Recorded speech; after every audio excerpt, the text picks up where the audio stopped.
Do you still remember that visage? Those exquisite features that, in the late 1940s, the media affectionately dubbed the most perfect clone of Jean Harlow, or Paramount's pure goddess.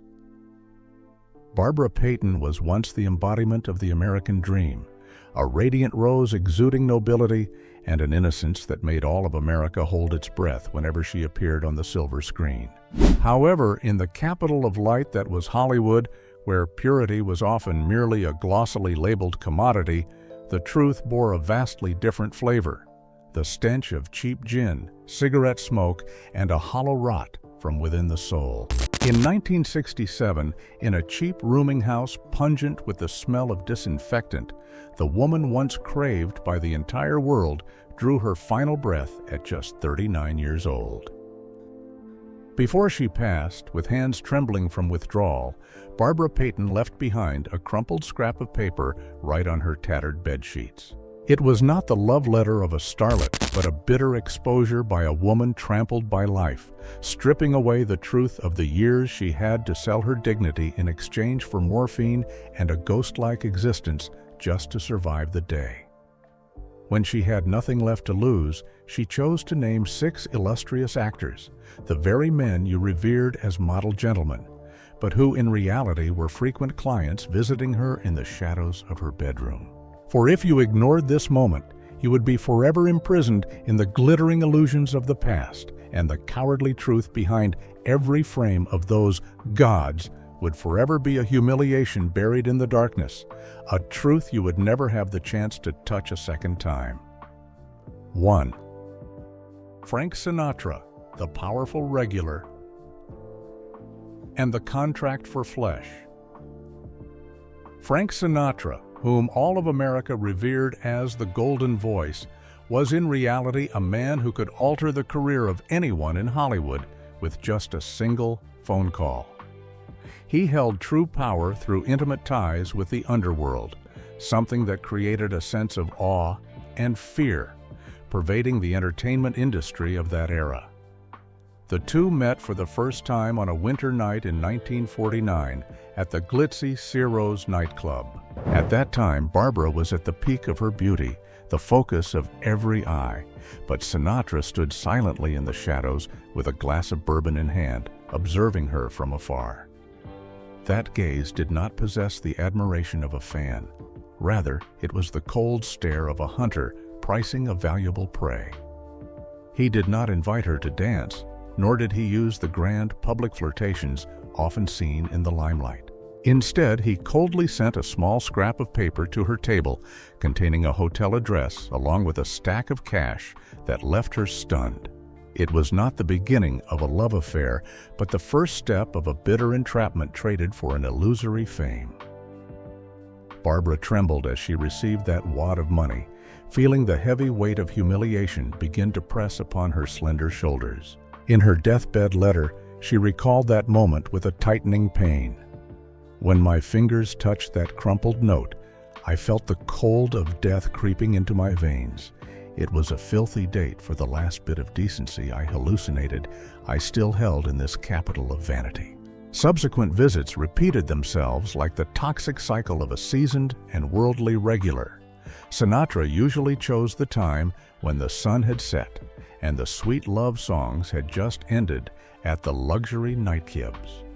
He left the glamorous spotlights to find Barbara's apartment at dawn, when the city had fallen into an exhausted sleep. He did not knock like a guest.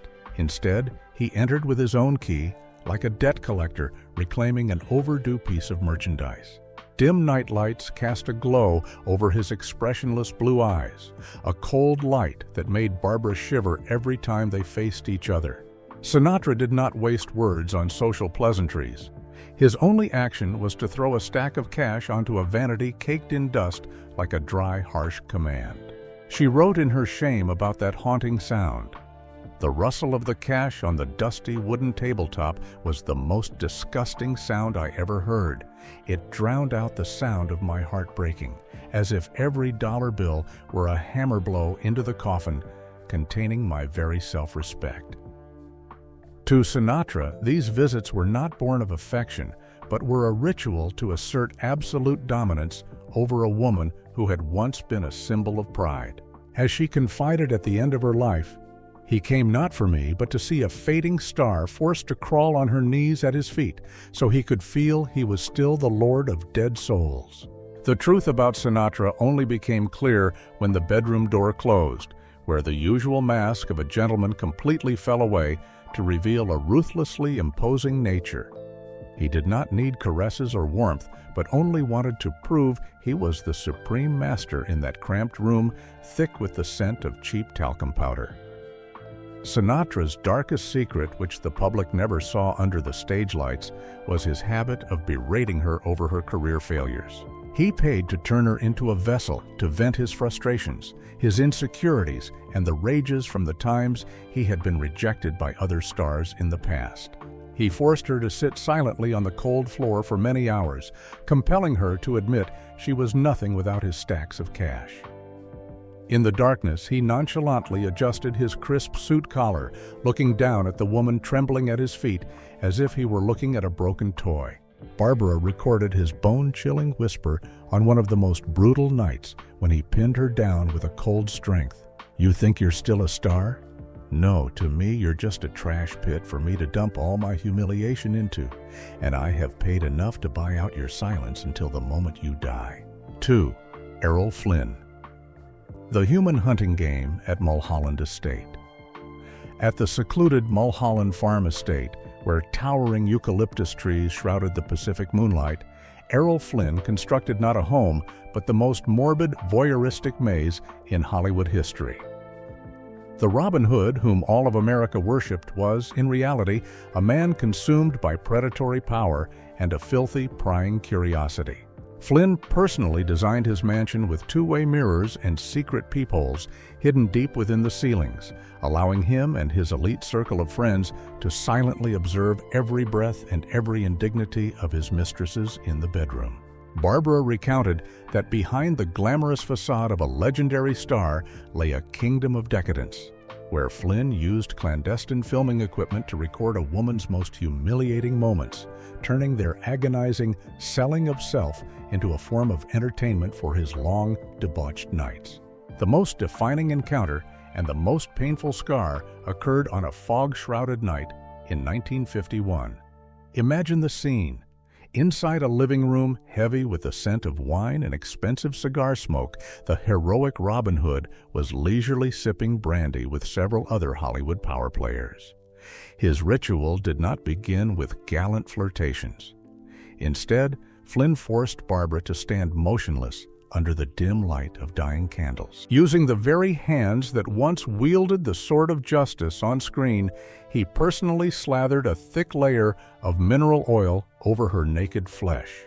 It was a ruthlessly calculated act intended to turn a woman's body into a slick, ungraspable commodity, stripping away even the most minimal ability to defend herself or resist.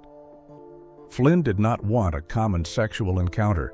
He wanted to witness the ultimate despair of a soul driven to the brink. He paid a vast sum for the perverse pleasure of seeing Barbara run naked and panicked into the dark woods surrounding the estate at dawn, amidst the bone-chilling cold of the valley fog. Behind her was not the silence of nature, but the deafening baying of hounds, mingled with the uproarious laughter of Flynn and his inner circle of actors. They stood on the high balconies, using binoculars and ultra-bright flashlights to illuminate Barbara's trembling, shamed body as if watching a cheap performance of the destitute. Flynn even used paintball guns to hunt her through sharp cactus thickets. Each paintball that exploded against her flesh caused not only physical pain, but was a hammer blow to the final shred of self-respect of a movie star. Barbara recalled in her suicide note the icy sensation of the oil mingling with the blood from the cuts caused by the brambles. "I no longer felt like a human being. Under their flashlights, I was merely a lab specimen trying to flee in exchange for a breath."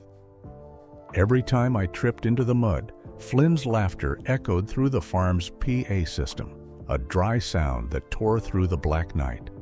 The hunt usually ended when Barbara was exhausted, huddling beneath the base of an ancient tree, her body smeared with oil and gore. At that precise moment, the night would step forward in his expensive silk robes and nonchalantly toss packets of heroin onto the rotting leaves like a contemptuous handout for one dying of drug withdrawal, forcing her to accept this humiliation for a false dose of salvation. The darkest truth about Errol Flynn, revealed in the shadows of the bedroom, was the ultimate cowardice hidden behind his glowing masculine aura. When the camera lights went out, the heroic Robin Hood was merely an aging, crumbling man trembling before the mirror out of a fear of impotence.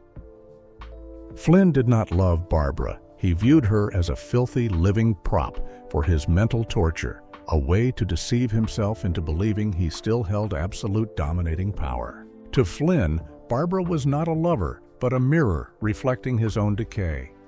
That cowardice was most evident in the fact that he never looked her in the eye after their fun, but focused solely on appraising her humiliation with cash. Every bloody scratch on her body and every tearful plea after a brutal hunt was coldly and fairly converted into dollar bills, like a ledger of flesh. In her deathbed letter, thick with the scent of mortality, Barbara stripped away the icon's mask with total revulsion. He looked at the bruises and the streaks of slimy mud on my body, smirking as if he had just completed a masterpiece. He threw wads of dollars at me while I was still huddled on the cold floor, an act identical to how one gives alms to the world's most wretched to buy a filthy silence. At dawn, when the smell of opium was heavy and the disgust filled the room, he would pin my trembling shoulders and whisper in that faux gallant voice, "Don't dream of love or kindness here, Barbara. On this estate, I pay to be the great hunter, and you are just the cheap prey I've bought out from head to toe. Be silent and pick up this money, for without it, you are nothing but a soulless corpse that Hollywood has thrown into the trash pit." Barbara Payton wept as she wrote her final lines about Flynn. I realized the smile of the Robin Hood whom the world worshipped was actually a mask for a monster gnawing on my pain to nourish his own aging and ruthless ego. It was not a relationship. It was a periodic massacre of dignity paid for in cash and morphine. A stinging truth that the Hollywood audience will always be deceived by, if not for this final confession of mine. 3. Franchot tone, the play of infidelity and the lust for rejuvenation. The Black Files continue to lead us to Franchot Tone, a man who, in the 1950s, was respected as a pillar of the Hollywood intelligentsia. A prestigious Yale University graduate, a shining star of Broadway, and a co-founder of the renowned group theater, Tone possessed an elegant, composed exterior that commanded universal admiration. They met for the first time during a lavish charity gala at the Beverly Hills Hotel in April 1951. Barbara was desperate at the time, shunned by studios after various romantic scandals, and Tone appeared as an intellectual saint, using Shakespearean literary quotes to soothe her shattered soul. But have you ever wondered what truly happened behind that cultural cloak once night fell? The initial $5,000 support payment Tone sent to Barbara was not, in fact, selfless generosity. It was a deposit to establish ownership over a fading icon of beauty.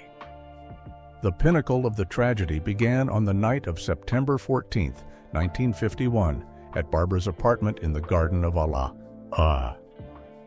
A bloody brawl erupted between Franchot Tone and the boxer Tom Neal, Barbara's lover at the time. All of America was stunned as the press reported Tone had been beaten to the point of a shattered cheekbone, a severe brain concussion, and nearly losing his sight. The image of the intellectual gentleman lying in a hospital bed with a distorted face ignited the sympathy of the entire American public. However, the most humiliating truth began from those very wounds. Franchot Tone used his own physical injuries as a most ruthless psychological weapon to shackle Barbara. He forced her to marry him as a form of repayment for his dignity, claiming her infidelities had caused his public humiliation. The wedding took place in a flash on September 28, 1951, in Arizona, a mere 2 weeks after the assault. To the audience of that era, it was a moving story of redemption. But behind the doors of Tone's mansion, the reality was a prison without bars. Tone, then nearly 50 years old, was obsessed with his own aging and a career fading in the wake of his injuries. He began seeking solace in morbid rituals of possession. Every Wednesday at dawn, a dark habit repeated itself. Tone would leave his luxurious master suite to seek out Barbara's room. He did not enter with a husband's affection. He brought the chill of a creditor reclaiming life force. Tone forced Barbara to ingest a potent sedative that left her body completely paralyzed, yet her mind remained terrifyingly alert, a state of being imprisoned within her own flesh.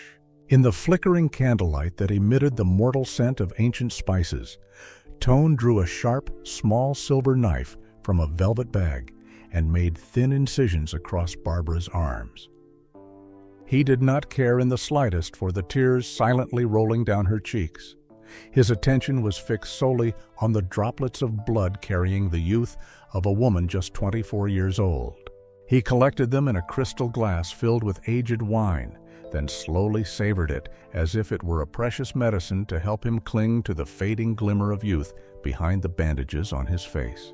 To Tone, Barbara was not a wife. She was merely a cheap vessel of life he had bought outright through a bloody scandal and the checks placed upon her vanity. The cowardice of this intellectual gentleman was most evident in how he always concluded the ritual. By placing a few vials of morphine next to the stack of checks, then nonchalantly adjusting his suit collar and departing before sunrise, returning Barbara to her nightmares and ultimate humiliation.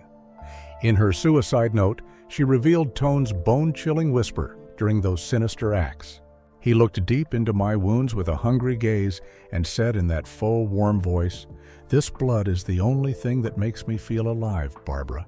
Don't worry about the pain, for I have paid enough to buy every bit of youth in this body of yours." In Hollywood, the life force of others is the most valuable commodity, and the Tom Neal brawl gave me the perfect excuse to possess you forever. Barbara wept as she realized she was merely a sacrificial lamb for the selfishness and fear of death of a hypocritical moral monument. Their divorce in May 1952, following Tone's allegations of her infidelity, was the final blow that sent her career into a black hole. Tone succeeded in destroying Barbara's reputation to maintain his own facade as a noble victim. This was the final bell for the golden age of Hollywood, a filthy meat grinder where the worshipful applause for men like Tone was, in truth, mockery directed at the hollow souls and cheapened bodies of women like her. His intellect was a layer of sugar-coated poison, and Barbara had to drink it to the dregs with her very life. 4. Marlon Brando, the perverted regular and the lustful thirst in the name of art, Burbank, summer of 1951. When the harsh sunlight of the San Fernando Valley just retreated from the iron gates of Warner Brothers and the salty fog from the Pacific Ocean began to creep through each solitary avenue, time seemed to stand still outside Stage 14. In the stifling heat, thick with the smell of fresh paint and cigarettes from the film crew of a streetcar named Desire, Marlon Brando met Barbara Payton for the first time. He stood there in a tight white t-shirt already torn at the shoulder, radiating the wild energy of Stanley Kowalski, looking at Barbara, a star already sliding down into the black hole of scandal, not with admiration, but with the scrutinizing gaze of a hunter seeking living material for his art. He promised no return to the peak of glory. He only coldly stepped forward in the darkness behind the canvas backdrops, bringing with him the smell of machine oil from his Triumph motorcycle and temporary salvation in the form of cash and opium. It was not an introduction, but the establishment of a chain of long, humiliating nights that would unfold afterwards. Brando's visits quickly became a dark ritual, usually beginning at 2 a.m. In Barbara's tattered apartment, where the silence was torn apart by the low, threatening roar of the Triumph's engine, before it went silent right beneath the window, fear always arrived before he entered the room. Brando did not knock. He walked in with a calculated slovenliness, shaking off his leather jacket soaked in cold dew and throwing wads of cash and morphine pills onto the faded bed sheets like throwing food to a trapped animal. To Brando, Barbara was not a lover, but a living psychological laboratory. He paid for the right to see a symbol of beauty forced to kneel at his feet, begging for each pill to exchange for a little false peace amidst the horrific agony of drug withdrawal. The most defining and also the darkest encounter that Barbara recorded in her suicide letter was a night in late autumn of 1952. In the dim desk lamplight casting twisted shadows on the wall, Brando did not conventionally rush to possess her body. Instead, he forced Barbara to kneel naked on the cold wooden floor, and then began a brutal interview of flesh. And he used questions as sharp as razors to evoke the most humiliating memories, from the times she had to sell herself to studio executives to the dirty feeling of being shunned on the streets. When Barbara began to howl in despair, her body convulsing from drug withdrawal and ultimate humiliation, Brando was not moved in the slightest. On the contrary, he nonchalantly took out a small notebook, coldly recording each groan, each facial feature distorted with pain, and even the way she crawled beneath his feet to beg for mercy. Brando's greatest bedroom secret was the ruthlessly cruel apathy hidden behind his rebellious exterior. He regarded Barbara's real pain of prostitution as a type of living prop to build his greatness on the silver screen, while she herself only received ultimate despicableness and bitterness. This ruthless truth, which had already been buried under the filthy carpet of the bedroom, now emerged in the letter as a scar that would never heal in American cinema. Barbara's confession stripped bare the humiliating reality. Brando had used contaminated dollar bills to buy the right to strip away the final bit of decency from a woman who was already at the end of the road. It was not acting. It was a periodic psychological rape paid for in cash and morphine. Her final words about Brando are full of resentment over the filthy selling of herself, a habit she had to accept to survive. He watched me begging while in convulsions, nonchalantly recording my humiliation as if I were only a piece of waste merchandise and nothing more. When I begged him to stop because I could not bear the humiliation, he only leaned down, exhaling a cold breath into my ear and saying in that iconic low voice of his, "Cry, Barbara, cry really painfully. I need this real pathetic state of yours to make my role immortal, and this money is the fair price for the humiliation you're sacrificing to me tonight." As his back slowly vanished into the dark night, I realized with shock that I was no longer a human being in the proper sense.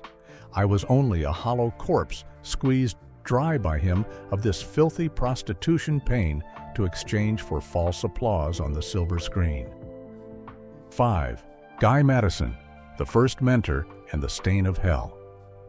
April 1946 in Los Angeles did not carry the scent of spring, but rather reeked of gasoline from public phone booths and the synthetic fragrance of orange blossoms from hillside estates. It was a time when Hollywood sat at the pinnacle of post-war self-indulgence, where every corridor of the major studios shimmered with promises of a life-changing American dream. In a dim hallway at Paramount, Barbara Payton, a girl who had just left her impoverished countryside with eyes burning with hope, ran into Guy Madison. He stood there, in the brilliant light spilling from a screen test room, radiating the aura of the purest golden boy in America. Broad shoulders, a gentle smile, and a bright gaze that would make any mother want to marry off her daughter. Madison did not look at Barbara as a piece of merchandise to be immediately appraised. He approached her with the gentleness of an older brother, a model mentor, promising to guide her through the pitfalls of Hollywood. Barbara worshipped him as a saint, the only man who demanded nothing of her but a passion for art. But that pure smile was the most perfect mask for a sinister pimp, one who would directly mold her into a cheap commodity to serve his own darkness. This betrayal of trust repeated like a dark ritual every Sunday night, a time when Hollywood became hauntingly silent under a thick blanket of fog. As the news reports praising the Western hero, Guy Madison, faded from the airwaves, he would shed his upright costume to drive his polished convertible to Barbara's tattered apartment. He did not knock like a regular guest, but entered like a master inspecting a toy he had bought and paid for. Instead of bringing flowers or gifts, Madison brought a small velvet-lined leather bag containing pure morphine and potent sedatives, which he nonchalantly called vitamins to keep you fresh before the lens.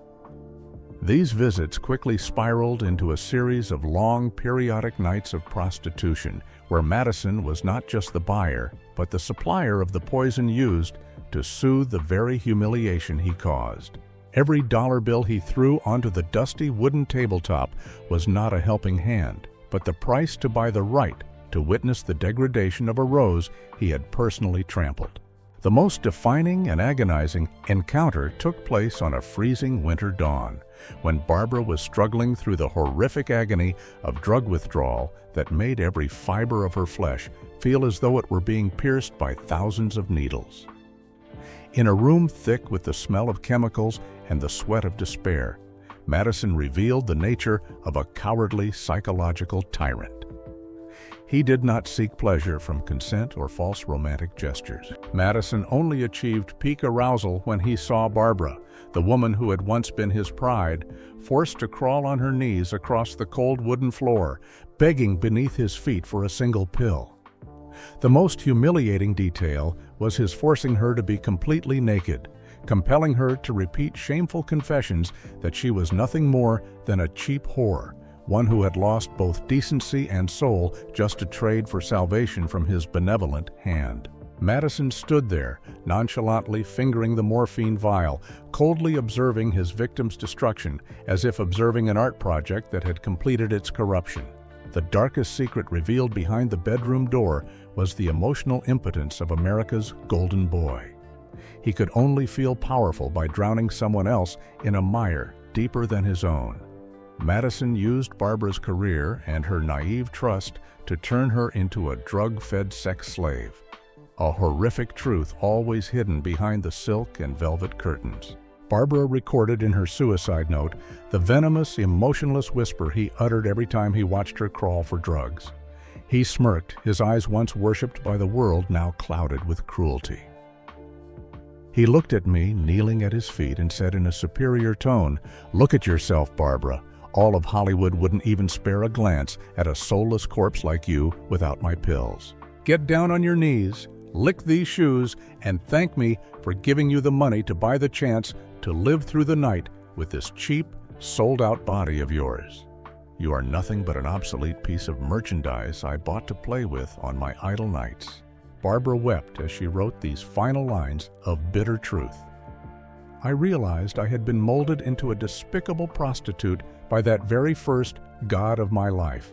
I stood before the mirror and no longer saw the star of Paramount, but only a piece of merchandise stripped of all self-respect to trade for a ghostly existence through every long night.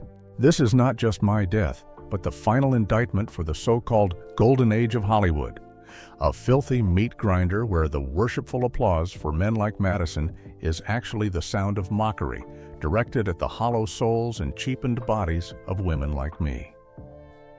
6. Gary Cooper, the architect of decadence and the mentor from hell.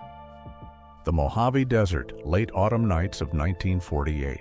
As the parched winds howled through the rock crevices of Lucerne Valley and a thick, suffocating darkness swallowed the twisted Joshua trees, the glittering world of Hollywood seemed but a distant memory. Every Friday at exactly 11 p.m., a polished black Lincoln Continental, silent as a mobile coffin, would pull up before Barbara Payton's derelict apartment. There was no honk of a horn, no word of greeting. The silent driver merely opened the door for her to step into a space pungent with the scent of expensive leather mingled with disinfectant, a scent that signaled a humiliating journey into the heart of the isolated desert. The final destination was always a high-walled ranch where Gary Cooper, the most upright knight of the West, waited to shed his final layer of moral pretense before the eyes of a model American man. Gary Cooper did not require the flirtations or gallant gestures seen on screen. For him, each visit was a cold and ruthless transaction. the right to torment the flesh of a young woman in exchange for pure morphine and massive, emotionlessly tossed checks. He transformed his patronage into a sophisticated form of spiritual enslavement, using Barbara's very drug dependency as inescapable, gold-plated shackles. Cooper's most horrific secret, revealed behind the velvet curtain, was an ultimate fear of the impotence of old age and the spiritual void within a national icon. In the darkness of a bedroom thick with the scent of cedar and gunpowder, Cooper could only achieve peak arousal by witnessing Barbara weep and beg in utter despair. He used money to force her into violent carnal rituals, compelling her to face the truth that she was nothing without his benevolence. Mojave on a November night in 1948 was never peaceful. The winds shrieked through the limestone cliffs like the screams of forgotten souls in the desert's heart.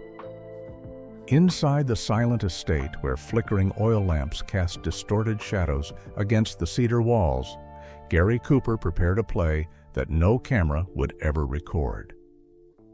This was the most defining encounter Barbara recalled in her suicide note, the cruel game of breaking the will. In a space saturated with the smell of gunpowder and a terrifying silence, Cooper forced Barbara to kneel motionless on the cold floor for hours. He placed the saving vials of morphine right before her eyes on a low tea table, but forbade her to touch them. Cooper regarded her as a wild horse that needed to be tamed through humiliation and both physical and mental agony. The most agonizing detail was that he only granted the drug when Barbara was completely shattered, when she had to crawl beneath his feet, licking the desert dust-caked leather boots of America's most upright hero for a single moment of false peace. To Cooper, lust did not lie in intimacy, but in absolute dominance over a soul he had bought out with cash and poisonous doses. Imagine the heartbreaking pain of a woman realizing that the final fortress of integrity worshipped by an entire nation was, in truth, a shattered illusion. That reality was so filthy that it could only exist in the haunting silence of the Mojave, where applause never reached. In the final hours of her life, as the spotlight receded like a nightmare, Barbara penned a bloody and tearful indictment of the man who had injected morphine into her soul, stripping away the countenance of the night under the dim bedroom lights. I realized Gary Cooper was no knight. He was a spiritual assassin wearing a saint's smile. He pinned me down with gaunt hands that held the strength of power, exhaling a cold breath into my ear as I knelt, begging for a saving dose. Look at yourself, Barbara. I saved you from the filthy mire of this capital, so your endurance of this torment at my feet is the fairest price for my generosity tonight. You are nothing but an obsolete soul I have bought out with these blood-stained dollars. Be silent and thank me, for without me you are just a hollow carcass that no dose of morphine would ever care for. As the dust of the Mojave Desert dissipates and the brilliant neon lights of Sunset Boulevard fade into the void, Barbara Payton's ragged, handwritten pages are no longer merely a suicide note. They have become the silent scream of an exhausted American dream, a bloody indictment sent to the hypocritical gods who crushed a human being's dignity in the name of art and generosity. Listen to the final confession of a withered rose, a humiliating truth uttered when her breath was but the ashes of bitterness. These illustrious names used blood-stained dollars to buy their own decadence, and they succeeded in turning me into the cheapest commodity in Hollywood history. The truth behind the velvet curtain is not glamour, but the stench of rotting souls bought and sold in the shadows of the bedrooms of those worshipped by the world. I am dying, but this shame will forever remain a scar on the upright mask of America. Behind every meter of glittering celluloid lies a slave contract signed in blood, where Hollywood does not merely manufacture dreams, but operates a human dignity-crushing machine with ruthless efficiency. We once worshipped those moral monuments as saints, but the grim reality reminds us that when society prices a human being in cash and morphine, so-called authentic art is actually nothing but the silent scream of a soul squeezed dry to serve the filthy curiosity of the masses. Are we looking at art or are we inadvertently promoting a heartless destruction of humanity right beneath the artificial spotlight? If you believe these raw truths need to be brought to light, please press like to support the spirit of the content creators. Don't forget to subscribe to the channel and turn on the notification bell so you don't miss the next dark files regarding the never-before-revealed hidden corners of the cinematic capital. Your companionship is the motivation for us to continue the journey of decoding the secrets buried behind the velvet curtain.